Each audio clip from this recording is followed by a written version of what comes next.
Hey everybody, Andy Brown, recovery coach, A. Brown, recovery coach here for you all. I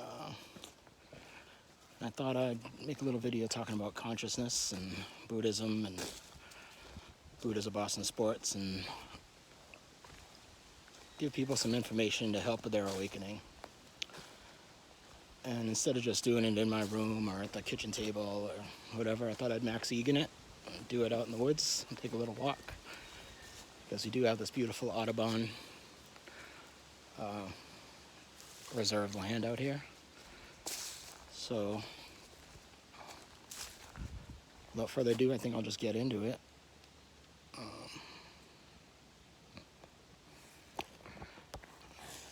do I flip the camera?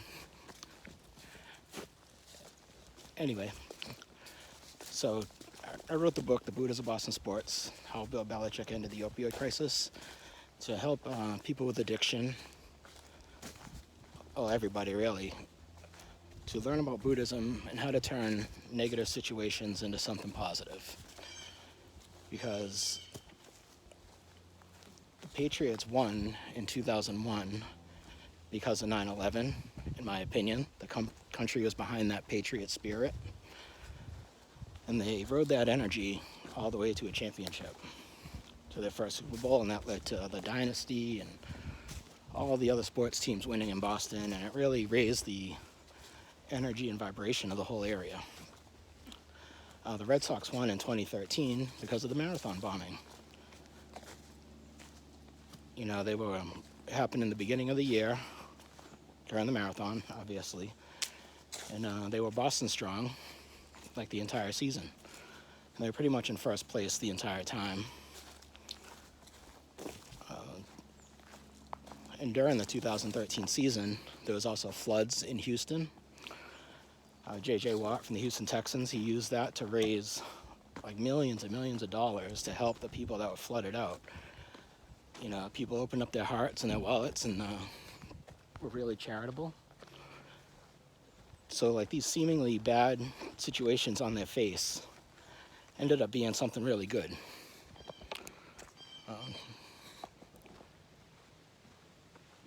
I came up with the idea for this book because I had lost my job in 2017, because of my drug addiction, drug problems. And I've been working at this company for 20 years and I had a really good job. I really enjoyed it. But my drug problems got to me and I ended up getting fired. My fault. 100%. So, while I was unemployed at the time, I thought I would use those experiences and turn it into something positive. I was going to write this book. And listening to Bill Belichick on the radio, he had a very Buddhist-like approach. I can't say philosophy because I wasn't in the locker room with him, but I can say what I heard him on the radio and how he sounded to me was very Buddhist, because he always took responsibility to the point where it would be frustrating listening to him, because he would always say, well, I need to do better. I need to coach better. He would never blame the players. He would never blame the referees. He wouldn't blame Wes Welker for dropping the ball in the Super Bowl. We all know Tom can't throw the ball and catch the ball at the same time. He would always need to coach better. I don't know what that... Is that a turkey up there? Can you see it?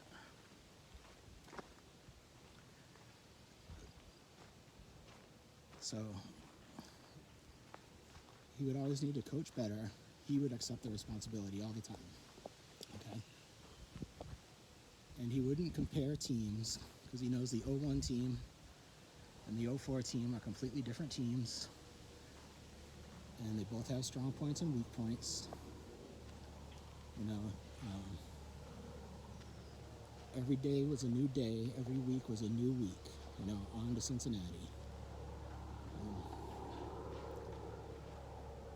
So, if he lost, he wouldn't dwell on the loss. He would just focus on the next game.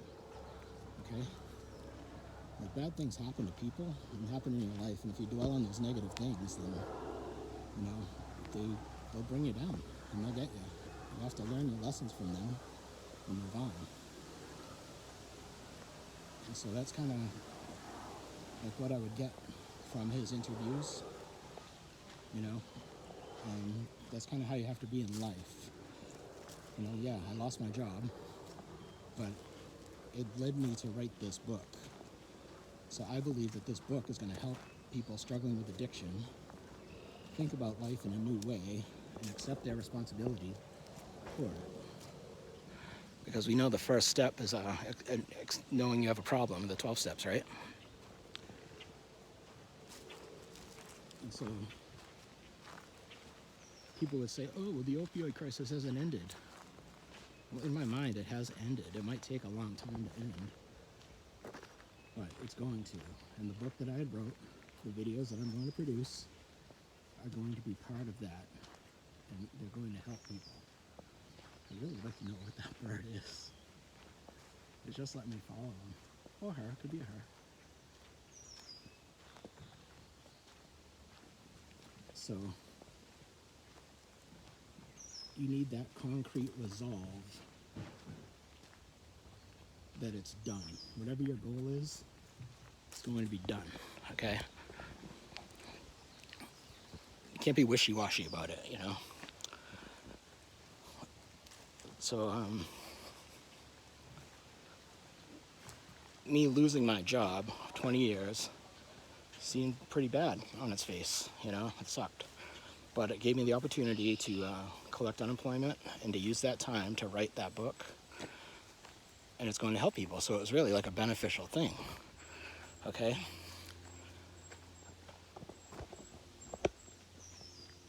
So, not only that, but I learned the Buddhism aspect from my mom, who was from Japan, and she had moved here. She had married a GI way back in the 60s, had some kids with him, failed marriage, lived in Massachusetts, met my dad, who had already had some kids, and I'm the only product of them too. And that marriage failed for her too. My dad was a gambler, abusive, you know, everything the stuff people go through nowadays, you know. Gambling is an addiction just like anything else, and it's probably like one of the worst because it hides the true aspect, because people win money and they think it's great. So he was abusive to her. She had already had 3 kids, so now she has 4 kids. Struggling single mom. It taught her to stand up for herself. She ended up buying a house and being really successful for her. And like my dad, like always spun his wheels and like never got it going. So like she was able to appreciate the abusive situation, and she turned it into something positive. Okay, so you know, I try to treat help addicts understand, like, use that situation to learn from. Oh, no, that bird's running. It's not Thanksgiving, buddy. But this is a pretty beautiful place, right? It looks better over here. I can get a better view. So, turning these bad situations into something positive, finding the good in them, is what we need to do. Okay, like, not to get all political, but if we didn't have this guy in the White House, we wouldn't know some of the things that have went on. So, like, we have to appreciate it. Embrace the suck, as the Marines would say, because things suck. You can't control it sometimes.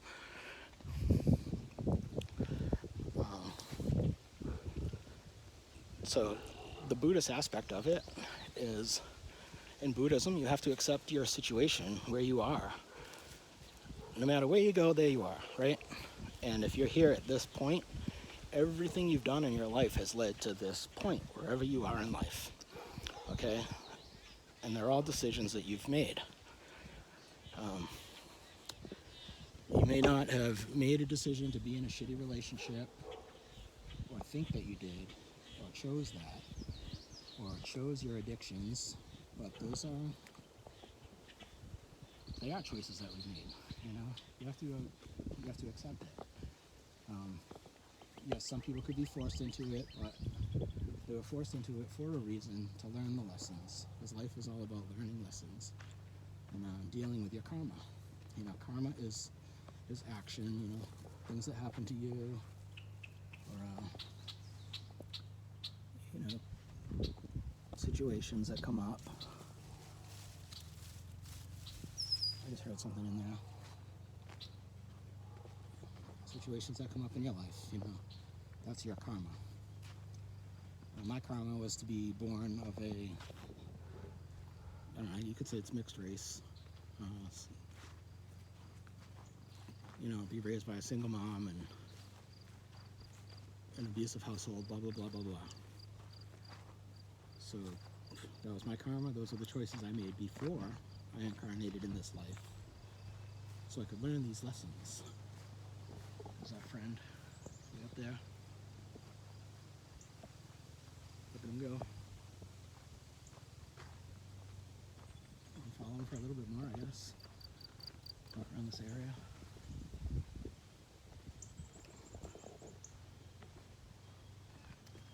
Okay, so the Buddhist aspect is like you choose this karma before you're born, and you have to deal with it in this lifetime.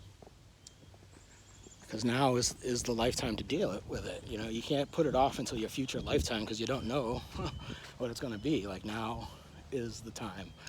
It's the most important life, you know. And we are all so lucky to be here, experiencing all this fucking bullshit, this absolute craziness. Because there are so many people that aren't here to do it. And I don't want to cry right now.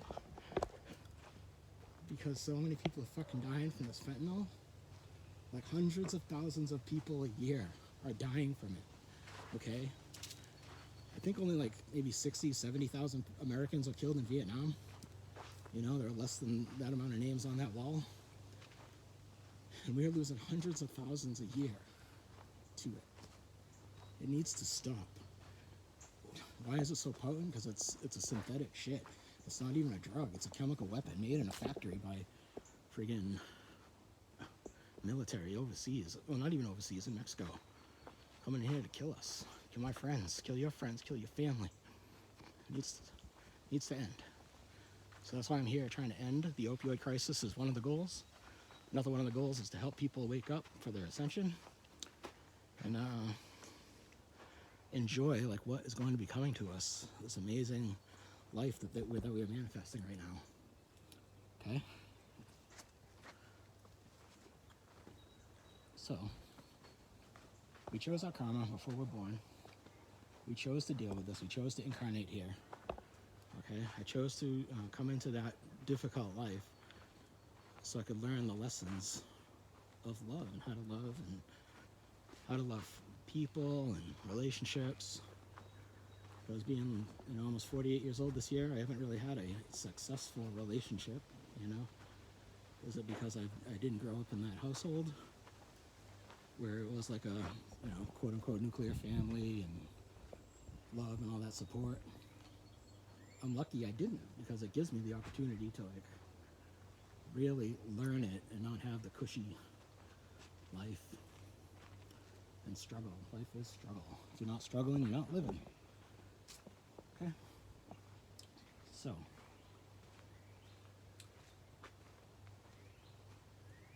that's part of the karmic aspect of it. And the Buddhist aspect, too, is everybody has the potential to become a Buddha. Okay? Everyone has that divine seed within them. They just don't know it. Okay? You just have to awaken to that fact and believe it. That is what Buddha wanted people to know. He was the Buddha. He realized it while meditating. And he realized, he has been all along, lifetime after lifetime. It's this lifetime. He had to remember it again. Like, everybody's in the process of remembering who they are and where they came from. Whether you're a starseed, wanderer, all of that ascension, 5D type of talk, that is all different ways of saying the same thing. Jesus and Buddha had the same message. Jesus was trying to get people to wake up, understand who they are, and where they are, what they can do. Where that thought I came from.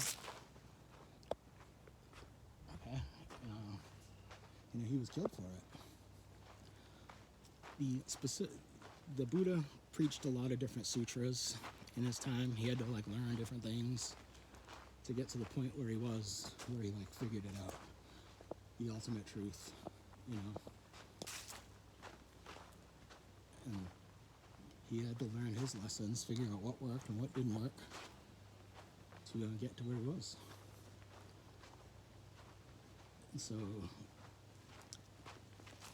And it's gone through different changes over time.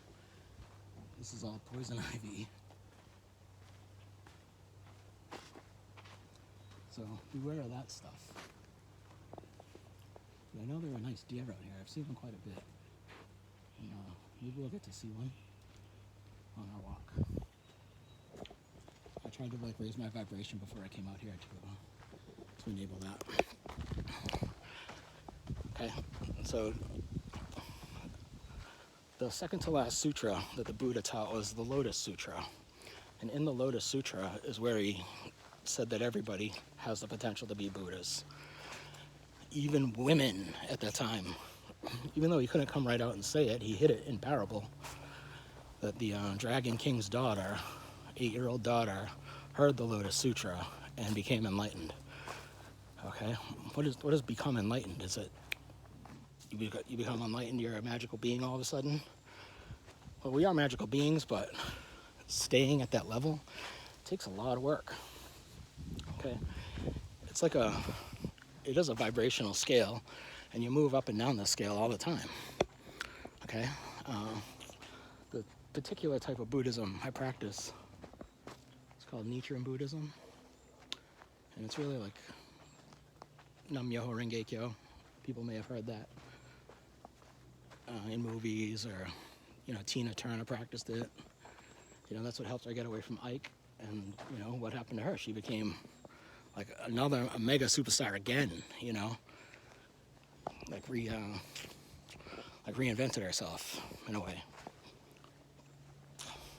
So Nam Myoho Renge Kyo is the devotion to the mystic law of cause and effect. Nam, devotion. Myoho means mystic law. Renge means simultaneity of cause and effect. And Kyo is sound. So the mystic law, devotion to the mystic law of cause and effect through sound. And the law of cause and effect is one of the Hermetic principles, okay, like the law of attraction, the law of vibration, the law of cause and effect. So like I was saying, wherever you are is a result of the choices you've made, okay? Whatever you're experiencing now is the effect of all the causes that you've made in your life, good or bad. They're actually all good causes. You might think they're bad causes, but they're all good because they've led you here, and you're going to have the opportunity to become enlightened and move on with this ascension process, if you believe that, or the 5D. That is going to be the ultimate reality. All the religions all say the same thing in different ways, and people fight over it, who's got the better way. And basically, if you're either positive or you're negative. So as long as you're good in your heart, you're good. The law of one, or these channelings that they did in the 70s, the 80s, maybe 70s, 80s, of this consciousness Ra. And he was explaining vibration and awakening. They call it the harvest. Or I might get lost, folks. lost in the sauce. I can follow these fucking marks. So, people are living in the 3D world, the material world, day-to-day life. And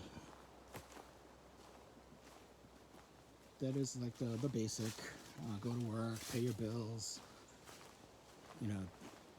buy the TV, buy the Xbox, blah, blah, blah, the 3D material world.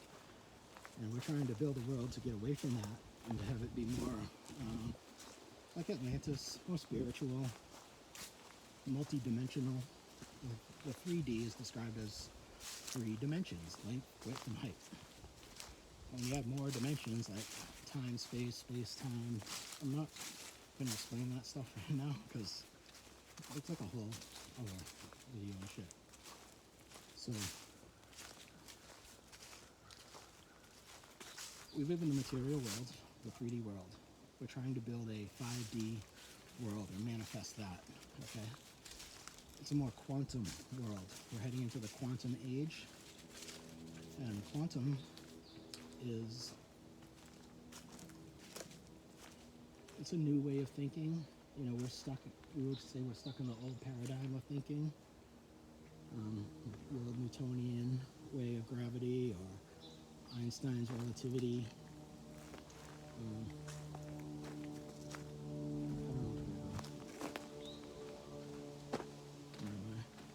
I'm here.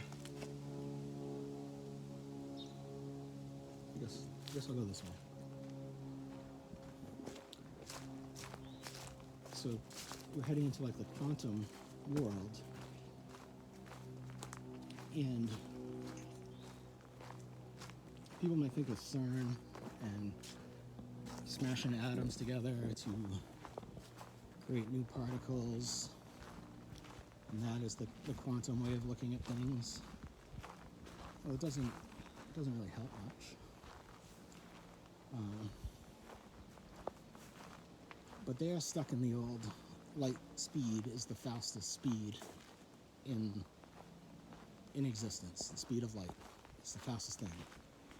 To think quantumly, we think of quantum entanglement, where two things separated by a vast distance can communicate that's faster than light. Spooky action at a distance. And in the quantum world of like CERN and science, big squirrel, they are looking at particles, quarks, and they're trying to look at the direction they are spinning, because they come in pairs, and if one is spinning up, the other one is spinning down.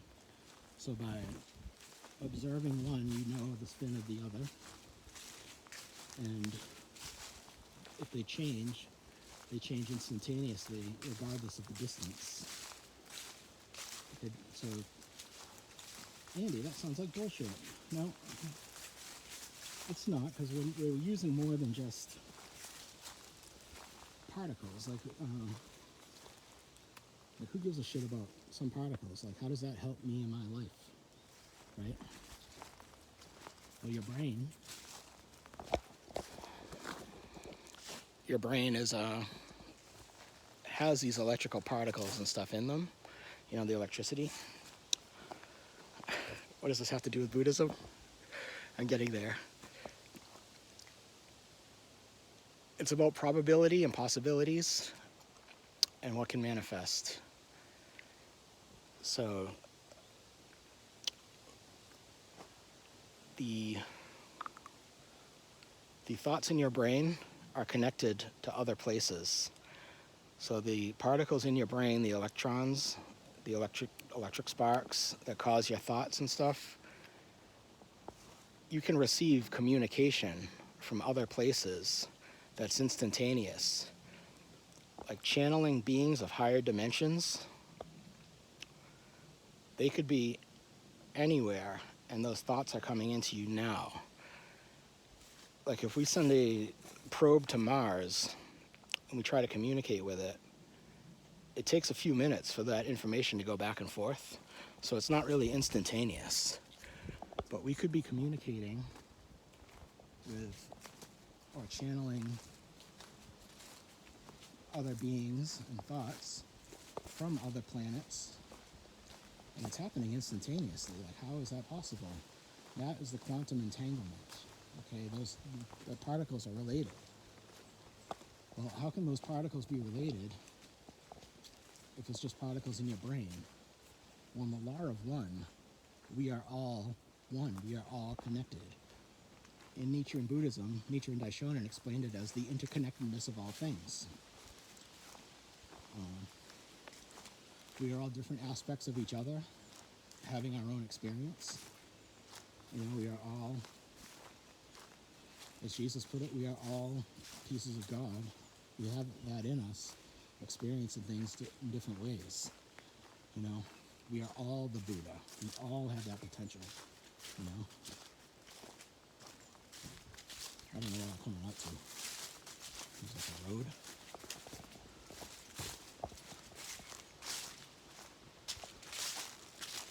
I didn't know this was here. Oh. I don't really want to go down it. Some roads are best left untraveled. I don't know. So, we are really like all entangled with each other, you know? And this new quantum way of thinking is what Jesus was trying to show too in a different way, or what Buddha was trying to say in a different way. Okay? Buddhism is a quantum religion. Okay, so not only do we have that potential to be Buddhas inside, or we have that potential to do the miracles that Jesus did, because like he said, the miracles I do, so shall you do greater. Something like that. I don't know the exact thing. I never read the Bible, but I have met him. He has appeared to me. Okay. So, the Lotus Sutra, when the Buddha wrote it, he had hidden in it different meanings, like the emerald tablets of cloth. You know, you have to keep reading them over and over, and you'll keep pulling out more and more information, you know, or kind of like watching like Game of Thrones or Sopranos.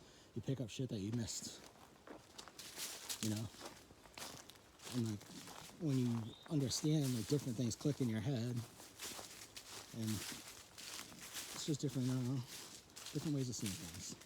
So, what makes Buddhism the quantum religion? A monk named Tian Tai,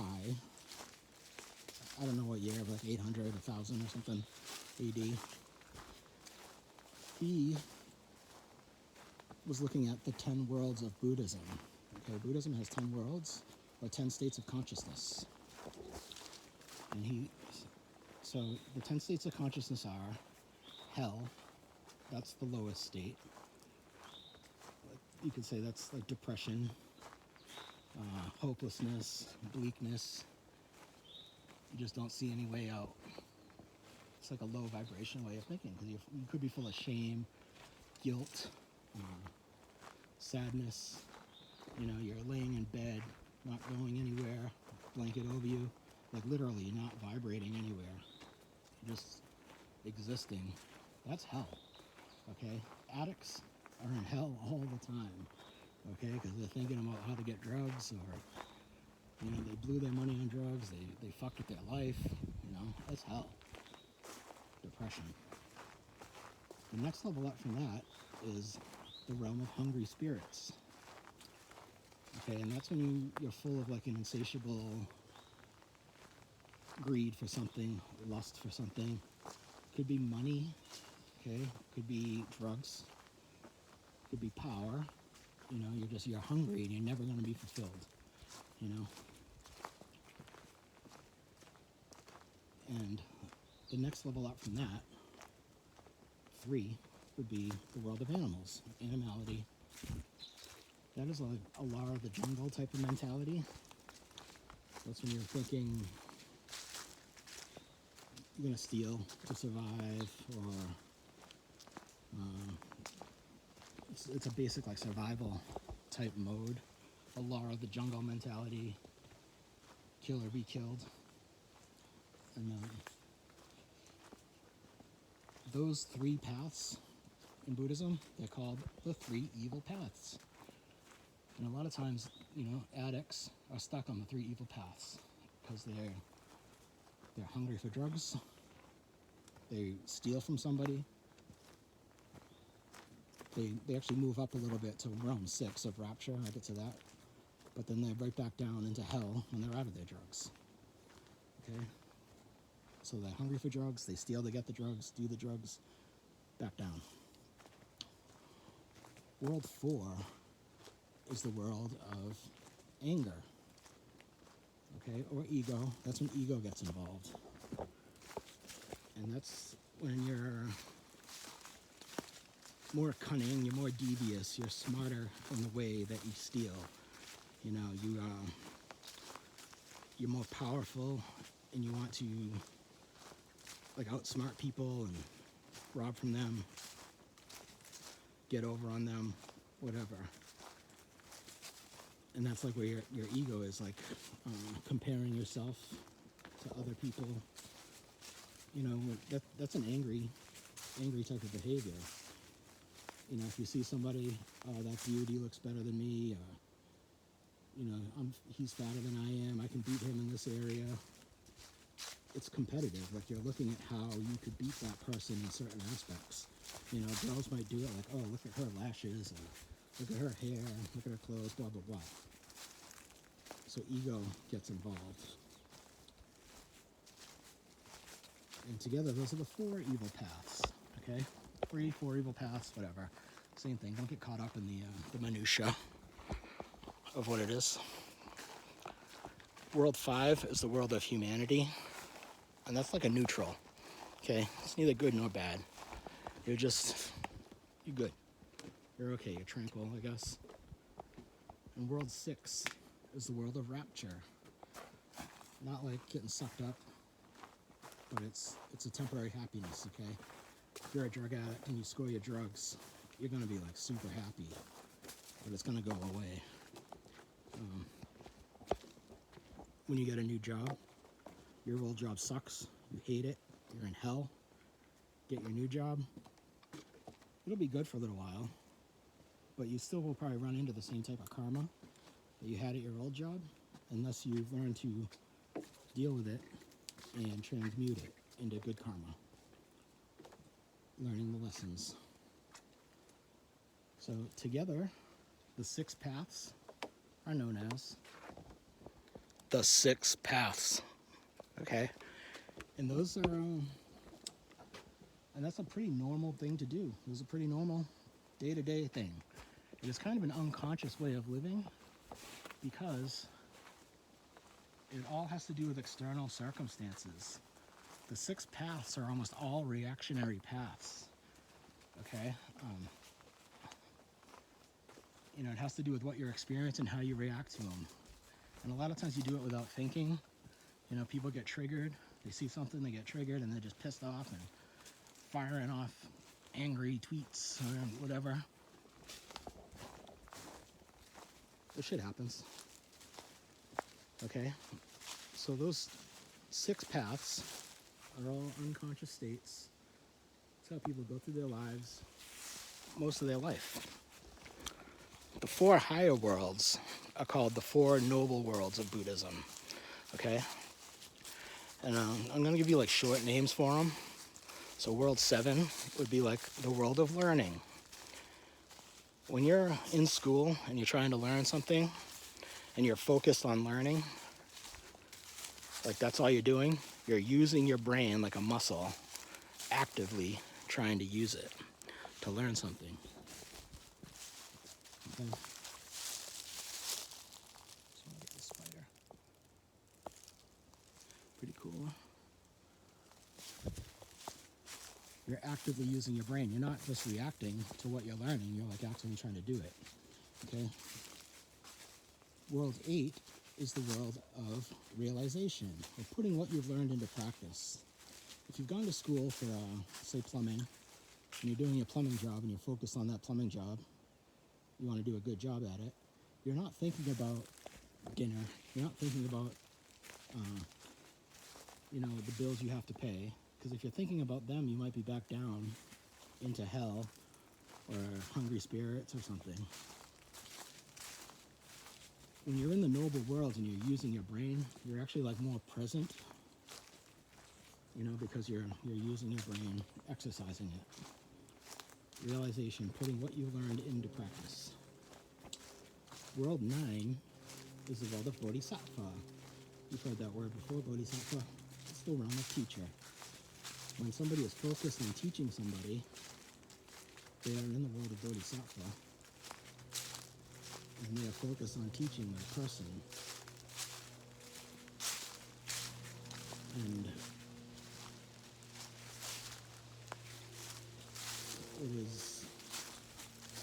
you really only experience like one of these worlds at a time, because that is the state of your mind. That is where your consciousness is at that moment. Okay? And when you're in the noble worlds, you're using your brain. In terms of vibration, they would say that that is an expanded state of consciousness. Okay? You're using your higher self. I'm trying to learn something. I'm trying to better myself. I want my higher self is working through me to learn whatever I'm trying to learn so I can use it to help other people and teach or whatever. And world 10 is enlightenment. Okay, that's the top of the little ladder that we got here. Enlightenment is unbreakable happiness. World 6 of rapture, that's a temporary happiness. That's like winning a scratch ticket. You're happy, you got some money in your pocket. As soon as it's gone, you're depressed again. Unbreakable happiness is like an unbreakable happiness. In my book, Buddhism of Sports, I said it's like Tom Brady in the fourth quarter, cutting down the defense. He's just got everything going. Flow state type of shit, You're just at that level, doing your thing. Is that like a woodpecker? Can you see it?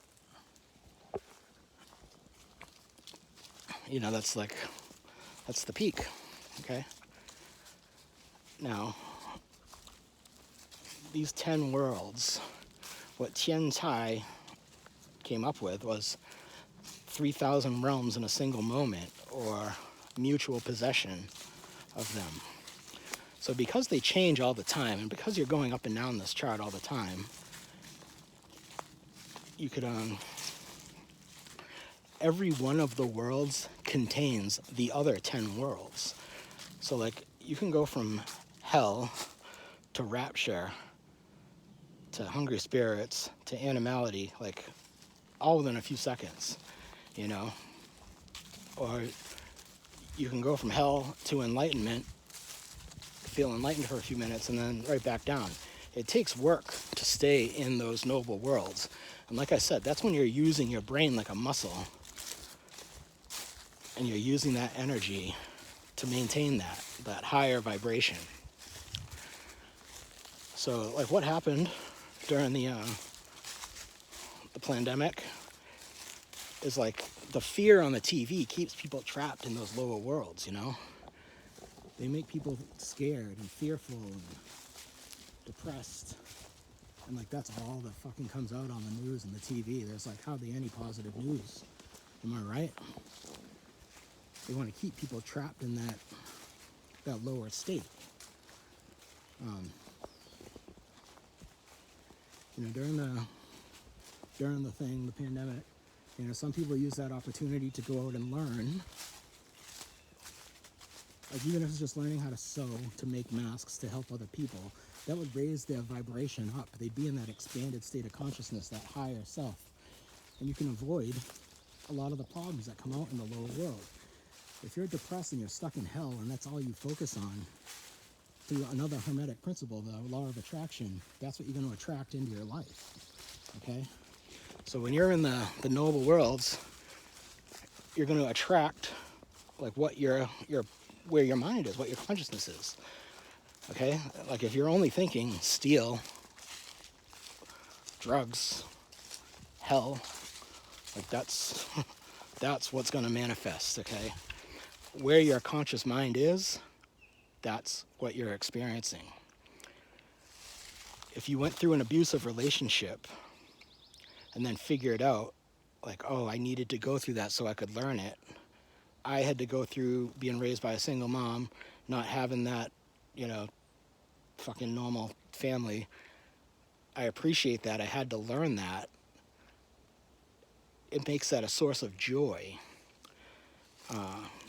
Because now I know, like, when I get into a different relationship, I know more of what I want. And it's not just, people don't know how to have relationships anymore. The social media fucked everything up. Social media landscape fucking bam, fucked everyone up. And especially because there's so much negativity, right? So every world contains the other 10 worlds, okay? That's why you move up and down that scale all the time. So every world contains the other 10 worlds. 10 worlds times 10 worlds is 100 worlds. But they also contain 10 factors that determines kind of like where your consciousness is too. Like, the world is where you're at. The factors are what is happening in a way. Because the factors are like color, form, manifest effect, latent effect. I'll be honest, I don't know them all off the top of my head. But they are like what goes into like forming that world. So 10 worlds times 10 worlds is 100 times the 10 factors. Or you can say 10 worlds times 10 factors times 10 worlds. However you want. 10 times 10 times 10 is 1,000. 10 times 10 is 100 times 10 is 1,000. And there are 3 states of existence. Okay. So there's you. That's your first state of existence. Your surroundings. And then the world at large. Okay, 3 realms of existence. You, your surroundings, the world at large. And, life is so beautiful, and the way everything is, the way it's quantum, it's fractal. I didn't even get into like the way the fractal is, but like what happens in you changes the world out there. Your 3 realms of existence changes on your scale. Like they say, if you want to change the world, you have to change inside, I want the opioid crisis to end. I have to change it inside. Like, I haven't done opiates in fucking years, so don't blame me for it. But if I want it to end, I have to work towards that end. So I have to be doing more to do that. That's why I'm making this video right now. Okay? So another thing they say is the microcosm and the macrocosm. The microcosm is you. The macrocosm is the world at large. Okay, I don't know if this is, maybe this is the way. There's some wood here.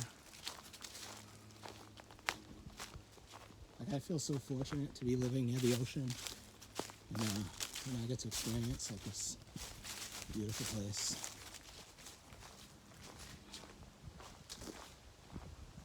But I can't say my life was perfect, I had to go through my lessons as well.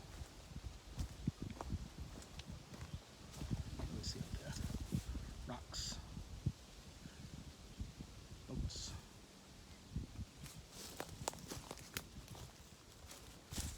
Oh my god, somebody walked down there into the wetland. What? Call the EPOs. Just kidding. So, 10 times 10 is 100, times 10 is 1,000, times 3 realms of existence. 3,000 realms in a single moment. So potentially there's 3,000 possibilities every second, and it's constantly cycling up and down that scale or around the wheels, however you want to look at it.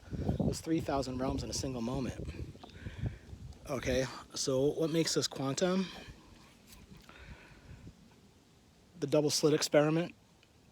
they shoot the particle at the slit, and the two slits, and like when they're not looking at it, it forms a wave and they're all over the place. When they do observe it, it's just like one at a time. We are the observer.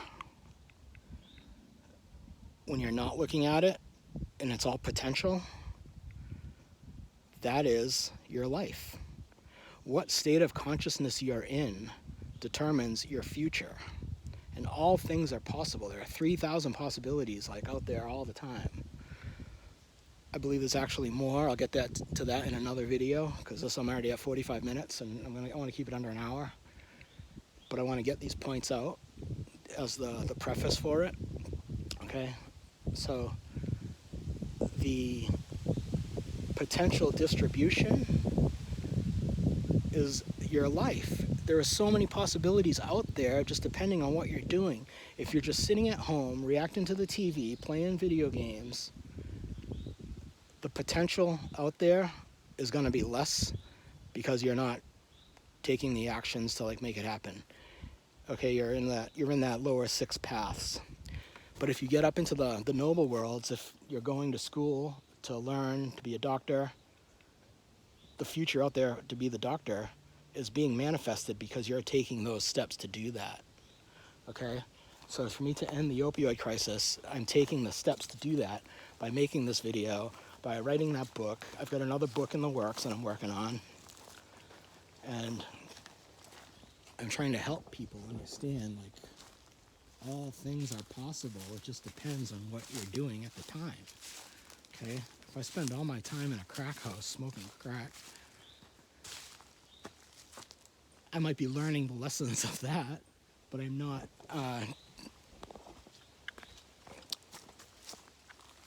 like reaching my highest potential. Okay, I could be doing something better.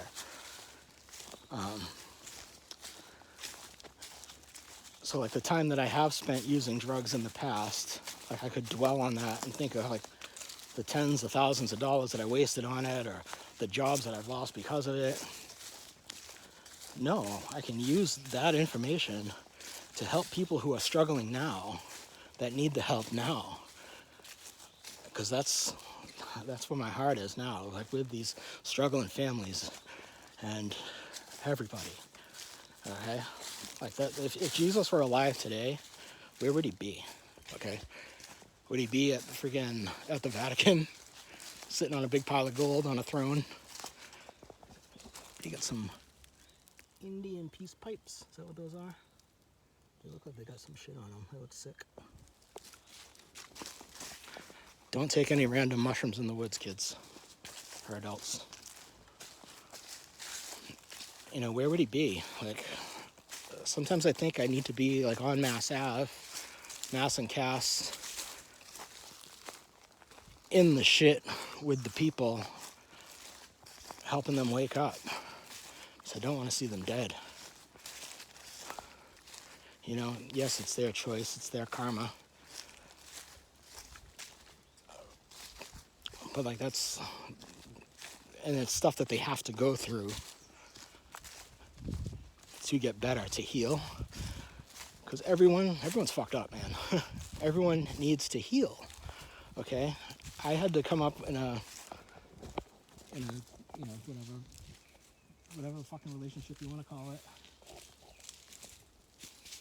The childhood trauma. I need to fix that. I can't dwell on that.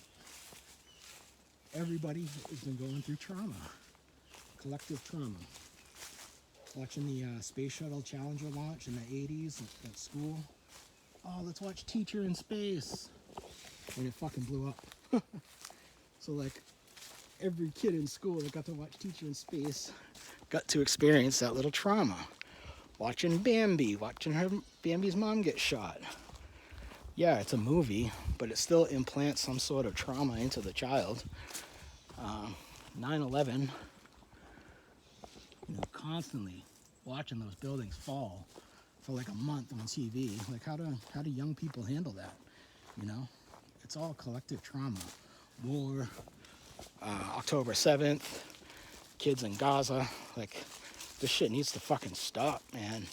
We need to manifest that beautiful world that's coming. okay? Like, end the opioid crisis, end this needless killing, like, and spread messages of love and teach people how to raise their vibration, how to get out of the 6 paths into the noble worlds to manifest whatever you want to manifest in your life.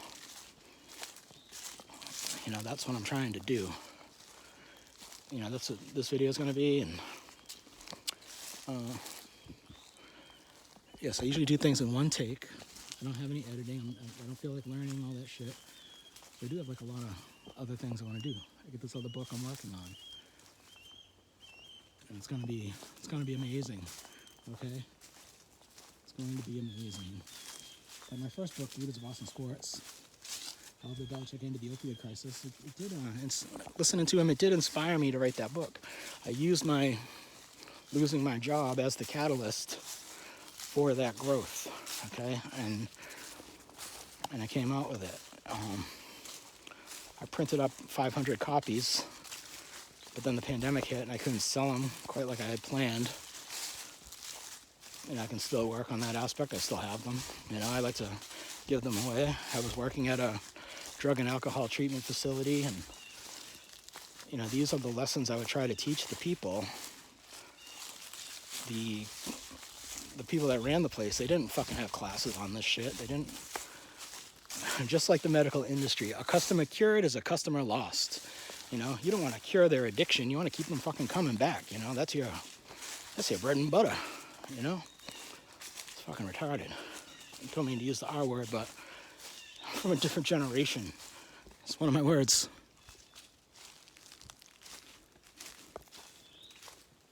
And I'm gonna keep this video going. I'm gonna keep talking until for another maybe 10 minutes. See what else we see out here, right, folks? So, like, I really want you guys to comment on this video. Let me know what you guys thought of it and how you think of it and what you think of, like, my presentation. That green over there, that's skunk cabbage. You whack it with a stick and it smells like skunk. Not the good kind of skunk, but like a real skunk. Oh. I don't know. I like a good stinky dank weed. You know what I mean? So like, I don't think a skunk smells that bad. But like when your animal gets sprayed by it and it's like super concentrated and it's too much to handle, that's bad. But a nice dank super skunk weed, that's a wonky. That's nice. So Buddhism being the quantum religion, because all things are possible. Okay, your future now and your future in further ahead in time, they're entangled together. Okay, they are connected. You as the observer at that point where you are right now, that's where you're making the observations. Okay, so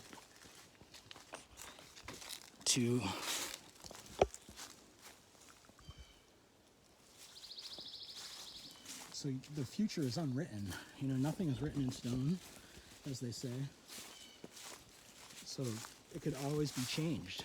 You can always change to make a difference. Okay, in that scale of the 10 worlds, you're constantly moving up and down it. So it's not like people just get to enlightenment and that's it. You know, a monk on a mountaintop, a monastery, getting enlightened, that's not the end all be all, you know. Being able to share it with other people and help other people, that's where it's at. I think this way, so this is the way out. We'll see. Beautiful, huh? It's a beautiful day. There's no chemtrails in the sky. It's like real clouds. I use some nice CBD lotion to protect me from mosquitoes, but I'm still getting a little bit eaten up. We saw that cool turkey on the way out. That was fun. Like, this planet that we live on is so amazing. It's so beautiful. But you wouldn't know that if all you saw was TV and they only give you the fucking shit all the time. Right there. Is that a deer or is that a wood? Maybe it's a stump. I got excited for a second. That looked a little bit like a deer. It's not even a stump, it's a rock. Well, actually,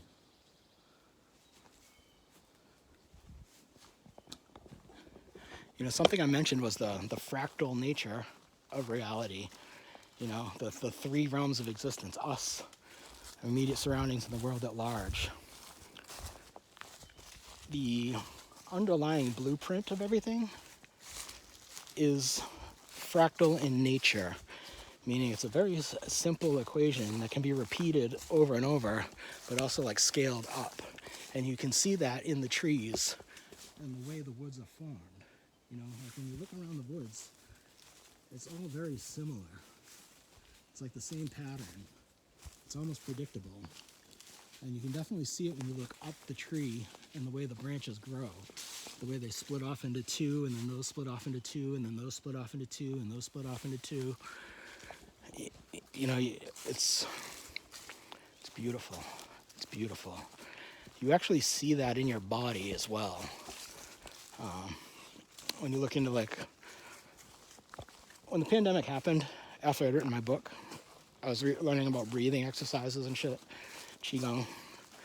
I learned, near where I used to work was a place called Spa Tech, and that's where I learned massage therapy, took the holistic massage class. And I also learned some polarity therapy, and like that set me on my healing journey. And like that's what my passion is right now. Fucking healing. I can heal everything. I'm a real healer. Okay? And so like reflexology, you look at your foot, different parts of your foot relate to different parts of your body. The same parts of your foot are on your hand. So like the heel of your hand might indicate, if you have problems there, might indicate you have problems in your feet. You know, problems in like the middle of your hand might indicate stomach issues or whatever. So your feet and your hands have the same points that refer to like the same places. It's like a repeating pattern. But also like if you held your hand up to your face, like the heel of your hand relates to the heel of your chin. So like people that do like facialology or reflexology on the face, it's like the same repeating pattern. Okay? So like your body is fractal like that. It's like the same repeating pattern. And you see that all over nature. And, you know, nature is reality. And that is like the underlying blueprint of all reality. We're almost off the trail here.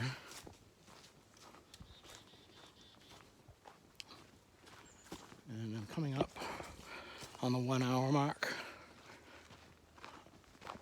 I'm just gonna keep going because I know as soon as I shut it off, like 50 deer are gonna run in front of me. You know, because those are the kind of tricks that God likes to play, you know what I mean? It's so funny like that. Like, yeah, you're doing this nice talk. You saw that turkey. Appreciate that turkey. That was a squirrel. Seen on the tree. You know, appreciate that turkey. You don't need to see a bunch of deer right now. You don't need to see that on your video. A turkey should be enough for you.